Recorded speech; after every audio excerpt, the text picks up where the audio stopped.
स्वागत है आपका अपनी बायोलॉजी क्लासेस में। मानव में भ्रूणीय परिवर्धन हम पढ़ रहे थे। पिछली वीडियो के अंदर हमने ये देखा कि किस प्रकार गैस्ट्रुलेशन के बाद भ्रूण के अंदर 3 प्रमुख भ्रूणीय स्तर, जिन्हें हम जनन स्तर भी कहते हैं, वो बन जाते हैं। और उनके बनने के बाद आगे का भविष्य यानी भ्रूण जो है उसमें कौन कौन से अंग, ऊतक और जो भागों के निर्माण होते हैं यानी परिवर्धन होता है वो किस प्रकार होता है, ये भी हमने देखा एक टेबल के माध्यम से। आज का जो वीडियो है हमारा, उसमें हम देखेंगे कि भ्रूण के अंदर जो गर्भावस्था होती है, हमने पिछली वीडियो में बताया था कि निषेचन से लेकर प्रसव अवस्था तक की जो समय अवधि है वो गर्भकाल कहलाती है। और इस दौरान भ्रूण का जो विकास है वो अलग अलग समय अनुसार कौन कौन से परिवर्धन होते हैं भ्रूण के अंदर, उसी को यहाँ पर हम आज लेकर आए हैं। प्रथम सप्ताह अर्थात पहले दिन से लेकर फर्स्ट वीक में क्या क्या चेंजेज आते हैं, सेकंड वीक में क्या क्या चेंजेज आते हैं, उसके बाद थर्ड से लेकर 6th अर्थात 3 से 6 सप्ताह के मध्य क्या क्या भ्रूण के अंदर बदलाव होता है। इसी प्रकार हम आगे तक देखेंगे, यानी अंतिम जो हमारा यानी जिसको अपन कहते हैं 6 से लेकर 9 माह तक का पूरा भ्रूण के अंदर किस प्रकार बदलाव होता है, कौन कौन से परिवर्धन, कौन कौन से अंगों का निर्माण कब कब किस किस समय पर होता है, ये सारा हम आज की वीडियो में पढ़ने वाले हैं। तो स्टार्ट करते हैं।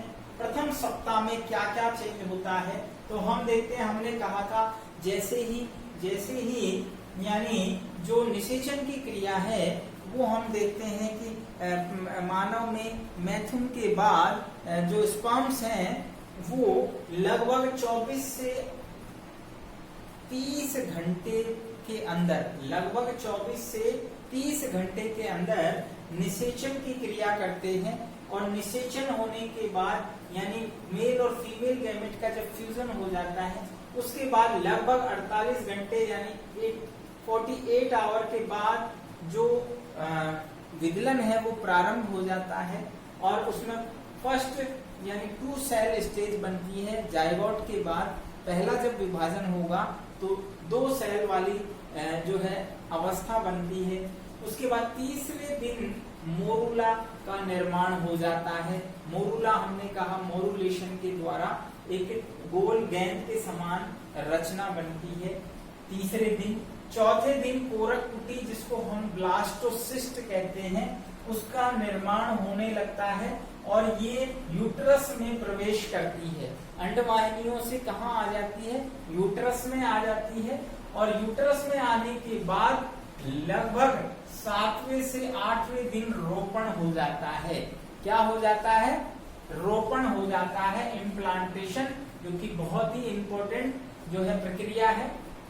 इसके बाद सेकेंड वीक में हम बात करें तो द्वितीय सप्ताह में अपरा का निर्माण होने लगता है, क्योंकि जैसे ही रोपण क्रिया होती है तो ब्लास्टोसिस्ट जो है यूट्रस की एंडोमेट्रियम से अपरा का निर्माण करने लगती है, यानी प्लेसेंटा बनने लगता है। और भ्रूणीय डिस्क एवं बाह्य भ्रूणीय झिल्लियां जो है बनना शुरू हो जाती है। एक्स्ट्रा एम्ब्रियोनिक मेम्ब्रेन जो है निर्मित होती है। और 14वें दिन आदि रेखा, जिसको प्रिमिटिव स्ट्रीट कहते हैं, ये बनना शुरू होती है। आदि रेखा बहुत इंपॉर्टेंट जो है स्ट्रक्चर है, जो आगे चलकर वर्टिब्रल कॉलम में बदल जाती है। तीसरे से छठे सप्ताह की हम बात करें, तीसरे से छठे सप्ताह के अंदर क्या होगा? एंडोडर्म व मेसोडर्म का निर्माण होगा। जो हम बात करते हैं भ्रूण के अंदर गैस्ट्रुलेशन अवस्था है, उसमें एंडोडर्म और मेसोडर्म भ्रूणीय स्तर बन जाते हैं। और 20वें दिन जो है यानी निषेचन के 20वें दिन की बात करें तो हम वहां से तंत्रिका भवन अर्थात न्यूरुलेशन होना शुरू हो जाता है। न्यूरोलेशन तंत्रिका भवन, तंत्रिका तंत्र का निर्माण शुरू हो जाता है, यानी ब्रेन का पार्ट बनना स्टार्ट हो जाता है। और 28वें दिन हृदय धड़कना शुरू हो जाता है। ध्यान रखना, बहुत इंपॉर्टेंट पॉइंट है। लगभग निषेचन के 28वें दिन जो है हृदय जो है वो धड़कना शुरू होता है। और हम जानते हैं हृदय के अंदर मायोजेनिक हृदय होता है। एक बार जब पेशियां बन जाती हैं तो वो जीवन भर आजीवन धड़कती रहती हैं स्वतः अपनी गति से। तो यहाँ 28वें दिन हृदय धड़कना शुरू होता है। देन उसके बाद मस्तिष्क, फेफड़े व गुर्दे यानी जो किडनी है वो भी बनने लगते हैं। ये बहुत महत्वपूर्ण चीज है।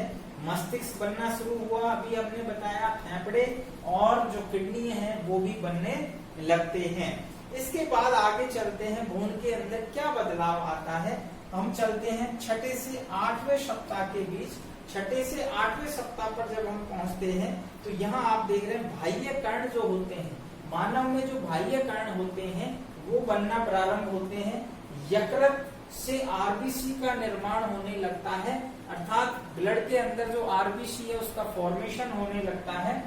रक्त के अंदर यानी भ्रूण के खुद के रक्त में जो है यकृत से आरबीसी का निर्माण हो रहा है। और 7वें सप्ताह में उंगलियां दिखाई देने लगती हैं। एम्ब्रियो के अंदर जब 7 वीक का भ्रूण होता है तब उंगलियां दिखाई देने लगती हैं। आगे हम बढ़ते हैं, 8वें सप्ताह तक भ्रूण शिशु रूप में दिखता है। ये बहुत बड़ा चेंज है। और यहाँ से हम देखते हैं जब 8वें सप्ताह में शिशु रूप में यानी एक छोटा शिशु रूप में भ्रूण जो है बनकर तैयार हो जाता है। और दैट इज फीटल, उसको हम फीटस कहते हैं, उसको हम फीटस कहते हैं।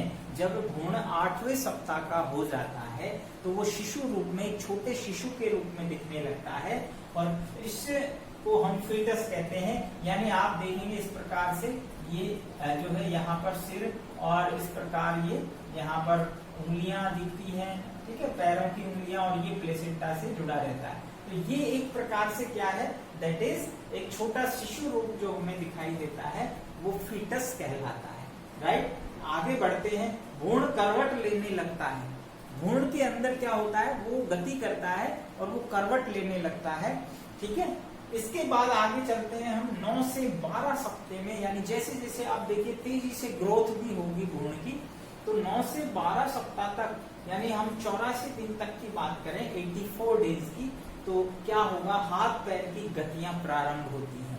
अब जब हाथ पैर बनना शुरू हो गए तो भाई वो गति तो करेंगे ही करेंगे, तो उनके अंदर मूवमेंट प्रारंभ होगा, ठीक है। खास तौर से क्या होगा, अंगूठा चूसना। तो जो एम्ब्रियो है वो अपने जो है गर्भ के अंदर क्या करता है, अपने अंगूठे को मुंह के अंदर लेता है, यानी उसको चूसता है, उसको दबाता है मुंह के अंदर। पलकें उसकी जो है बंद रहती है इस समय। लिंग का विकास, यहाँ ये इम्पोर्टेंट चीज है जो अधिकतर जो है हमारे जो है मस्तिष्क के अंदर एक जिज्ञासा होती है कि लिंग का विकास कब होता है। तो लिंग की जो पहचान है भ्रूण के अंदर वो हम देखते हैं लगभग 9 से 12 सप्ताह के बीच में, यानी स्पष्ट रूप से सेपरेट हम देख सकते हैं और वहां पर लिंग को पहचान सकते हैं। आपने देखा होगा कि जो अल्ट्रासाउंड के द्वारा जो भ्रूण की जांच होती है उसमें हम लिंग को पहचान सकते हैं, लेकिन ये जो हम यानी उसका लोग जो है मिसयूज करते हैं और उसके कारण कन्या भ्रूण हत्या को बढ़ावा मिलता है। इसलिए सरकार ने लिंग की पहचान पर रोक लगा रखी है, उसको जो है ओपन नहीं किया जाता, सार्वजनिक नहीं किया जाता है।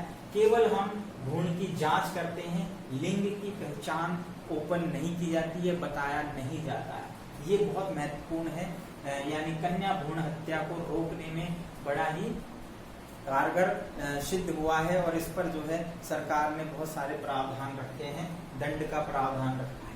नेक्स्ट हम बात करते हैं 11वें सप्ताह में जमाई लेता है, यानी जो भ्रूण है वो लगभग जब 11 सप्ताह का हो जाता है, 11 वीक्स का हो जाता है, तो वो जमाई लेने लगता है। यानी मुंह को जब जैसे हम जमाई लेते हैं उस प्रकार वो जमाई लेता है। होठ, नाक ये लगभग पूर्ण विकसित हो जाते हैं, नाक बन जाती है, होठ पूरे बन जाते हैं, उसके प्रारंभ में होठ नहीं बनते हैं, लेकिन लगभग 11 सप्ताह में ये कंप्लीट हो जाते हैं और जमा ही लेने लगता है।